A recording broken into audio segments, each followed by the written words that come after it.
Assalamualaikum warahmatullahi wabarakatuh.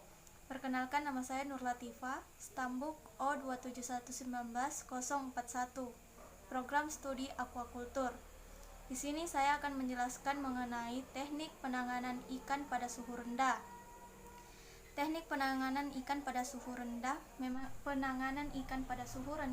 tidak membunuh atau mematikan mikroba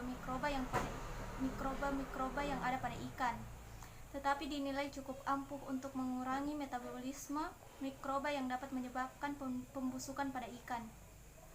Untuk menjaga kesegaran ikan dan daging, memperpanjang umur simpanan bahan, dan mencegah penurunan kualitas yang besar, perlakuan dengan suhu rendah ini merupakan salah satu cara penanganan yang paling banyak dipakai karena mudah dan cepat untuk dilakukan. Untuk mencegah kebusukan pada ikan, terdapat beberapa jenis perlakuan suhu rendah yang digunakan setelah ikan ditangkap. Karena proses pembusukan pada ikan yang dapat terjadi dengan cepat, secara garis besarnya pengawetan dengan suhu terendah pada ikan dapat dikelompokkan menjadi dua metode, yaitu cooling dan freezing. Pada metode cooling dilakukan pada temperatur 4 derajat Celcius sampai minus derajat 1 Celcius. Dengan menggunakan cara ini, pertumbuhan mikroorganisme akan terhambat sehingga kesegaran ikan dapat dipertahankan untuk beberapa waktu yang singkat. Pada teknik freezing, cara penanganan ini dilakukan pada suhu minus 18 derajat Celcius sampai minus 30 derajat Celcius. Dengan disimpan pada suhu serendah itu, pertumbuhan mikroorganisme akan benar-benar dapat terhenti dan ikan dapat disimpan dalam jangka waktu yang lebih lama. Kedua cara pengawetan tersebut cukup efektif digunakan untuk menghambat pertumbuhan mikroorganisme pada ikan. Akan tetapi, perubahan enzimatis dan non-enzimatis di dalam tubuh ikan sendiri akan tetap berlangsung, hanya saja dengan kecepatan yang lebih rendah. Sebelum melakukan pengawetan suhu rendah terhadap ikan, biasanya terlebih dahulu dilakukan proses pra-pendinginan atau pra-cooling. Proses pra-pendinginan itu dimaksud untuk menghilangkan kalor secara cepat. Seperti yang telah diketahui, terdapat beberapa metode yang dapat digunakan dalam proses pra-cooling ini, yaitu 1. Air cooling, pendinginan dengan udara yang bergerak cepat.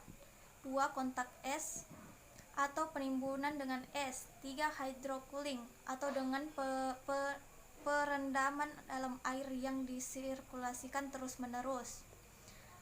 Proses pra-pendinginan yang bisa dilakukan untuk ikan adalah dengan metode Proses pra-pendinginan yang biasa dilakukan untuk ikan adalah dengan metode air cooling, kontak es, atau hydrocooling. Namun cara yang paling bagus untuk digunakan adalah CBC, Combined Blast and Contact Cooling. Dengan menerapkan metode tersebut, maka kesegaran ikan dapat lebih dipertahankan dan umur simpanannya juga akan lebih meningkat.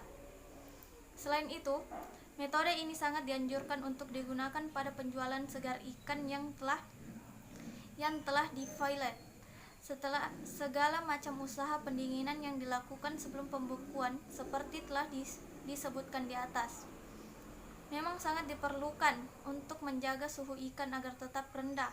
Hal ini dilakukan dengan tujuan untuk menjaga suhu rendah pada ikan secara keseluruhan dan mengurangi kerusakan yang